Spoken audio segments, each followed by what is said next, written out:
Ok, le site est généralement composé de 4 équipes. Il y a l'équipe volet labo, il y a l'assistance sociale, il y a les data et les logisticiens. Maintenant, le rôle de logisticien, c'est de fournir les matériels du laboratoire, aller chercher les matériels et mettre à la disposition du laboratoire. Ça, c'est le logisticien. L'assistance sociale, maintenant, là, c'est eux qui reçoivent les clients en première position qui désirent faire le test pour voyager. Ils leur donnent leurs consignes et tout ce qu'il faut avant de passer au laboratoire. S'ils acceptent, ils sont consentants pour le test, directement ils leur délivrent un ticket pour venir au laboratoire faire le test. S'ils ne sont pas consentants, ils ne sont pas enroulés pour faire le test. Ça, c'est l'assistance sociale. Maintenant, l'équipe de data, là, c'est eux qui sont là maintenant pour mettre les données prendre les personnes enroulées là pour les mettre dans la base de données. Si quelqu'un est testé négatif ici, on lui donne sa carte tout en lui disant de continuer à respecter les mesures de distanciation sociale, porter ses bavettes et respecter toutes les consignes données par le ministère de la Santé et de l'ANSS, afin d'éviter des contaminations. Parce que tu peux être négatif au moment où tu fais le test, mais quand il y a un résultat négatif, cela ne veut pas dire que tu es négatif pour tout bon. Tu peux sortir ici directement et si tu ne respectes pas les mesures de barrière là, tu peux contracter la maladie, étant donné que tu as un papier qui atteste le même jour que tu es négatif. Bon, depuis qu'on a commencé, au jour d'aujourd'hui, on est à 1500 sur ce site. Par jour, vous testez combien de personnes? Pardon? Par jour, vous testez combien de personnes? Bon, le nombre de testés, ça dépend. Quand tu prends le premier jour, c'est-à-dire à la date du 5, on a testé 171. Maintenant, à la date du 6, on a testé 222. À la date du 8, on a testé 238. À la date du 9, on a testé. À la date du 9, on a testé 288. Maintenant, à la date du 10, on a testé 246. À la date du 11, 242. L'objectif principal, si vous voyez qu'ils nous ont envoyés dans les gares routières, c'est spécifique pour les voyageurs. C'est les voyageurs qui sont prioritaires, les chauffeurs et les passagers. Mais comment ça se passe chez nous ici? Un chauffeur, lorsque tes passagers sont au complet, il est accompagné par le chef de ligne. Il vient vers nous avec la liste des passagers et le chauffeur. Donc c'est les listes là directement qu'on nous enregistrons ici et on les prend, on fait les tests. S'ils sont tous négatifs, ils ont le papier, ils continuent le voyage. Et les cas positifs là sont extraits du groupe et envoyés dans un centre de traitement en place.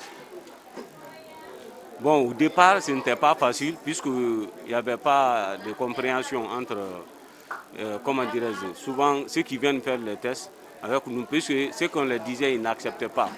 Comme la mesure de distanciation sociale, là, quand ils viennent, on dit qu'il faut respecter les mesures de distanciation. Certains n'acceptent pas, ils étaient difficiles. Et d'autres encore, quand il leur dit de ne pas rentrer au laboratoire, tu ne dois rentrer que si tu es appelé pour faire le test, juste sortir pour éviter d'être contaminé. Ils n'acceptent pas, ils trouvaient ça contraire. Mais avec l'entretien, souvent avec les syndicalistes, et au jour d'aujourd'hui, vraiment, ce problème-là est résolu. Et ils ont envoyé un agent même, du nom de Mohamed Diallo, un lieutenant, qui gère maintenant toutes ces situations, qui fait qu'on a moins de problèmes sur le terrain avec les personnes qui désirent faire le test pour voyager. Oui, puisque tu sais, c'est presque qu'ils ne sont pas de la matière, ils peuvent le dire ainsi. Quand on dit 30 minutes, ce n'est pas aussi automatique, puisque quand tu fais le test, il faut respecter le temps. Si tu fais la lecture après les 30 minutes, c'est une fausse lecture. Si tu fais la lecture avant les 30 minutes, c'est une fausse lecture. Donc il faut être dans les délais. Les 30 minutes, juste tu fais la lecture. Après la lecture, on transmet le résultat à l'équipe de l'assistance sociale. Et aussi, c'est leur rôle de remplir les cartes.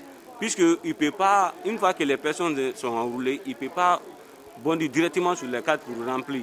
Et si tu trouves que l'intéressé est positif et déjà on a rempli sa carte, c'est le problème. Donc ils attendent.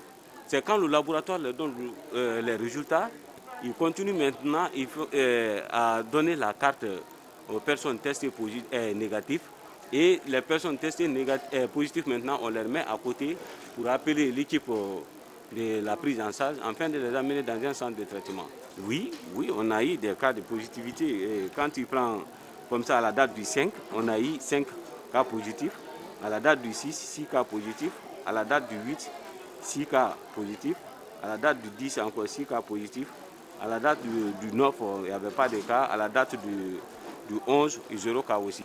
C'est très simple. Comme souvent ça se passe à la télévision nationale et les radios privées en disent souvent pour la sensibilisation de la population. D'abord, il faut que les gens acceptent qu'il y a la maladie. Et s'ils acceptent qu'il y a la maladie, et respecter les consignes données par le ministère de la Santé et l'Agence nationale de sécurité sanitaire. C'est ce qui peut nous sauver. Surtout le port des masques. Si tout le monde accepte de porter les masques, ça, on aurait fini avec ça il y a longtemps. Mais le fait que les gens sont délaissés, c'est ce qui a fait maintenant les résistances de cette maladie. Donc tout ce que moi je conseille à la population, de respecter les mesures de distanciation sociale, aller dans un centre de dépistage volontaire, puisque le test est gratuit, on ne va pas te demander un franc, de se dépister, voir s'ils ont la maladie ou pas, et ensuite porter les babettes obligatoirement, c'est ce qui peut nous sauver. Et c'est dans l'intérêt de tout le monde. Oui, on est venu juste pour faire le test pour le voyage, et c'est très important aussi pour nous tous. Après avoir fait le test et tu as ton bon résultat, tu peux bien te positionner maintenant de ta santé. Mais tant que tu n'as pas fait le test là, tu ne peux pas connaître ta santé. Tu ne connais pas comment tu as et tu ne connais pas tu as quelle maladie ou bien tu es infecté ou pas. Donc on est juste venu pour ça. Et on remercie aussi l'État pour ça. On est sous le soleil depuis le matin, on est là depuis 6 heures, on est à l'attendre. Mais on est patient parce qu'on veut avoir notre test, on veut comprendre qu'est-ce qui est sur nous réellement. Donc on est là pour ça.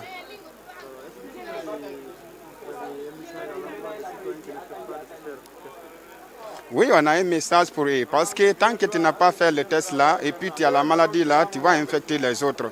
Donc on les prie d'accepter, venir faire le test volontairement, de ne pas avoir peur quoi. Il ne faut pas avoir peur, il faut te lever volontairement, même si tu passes toute la journée, même si tu fais un jour, deux jours comme ça, il n'y a pas de problème. Juste, il faut avoir ton résultat en main pour connaître que oui, tu n'as pas de maladie, rien. Pour assurer ta famille quoi.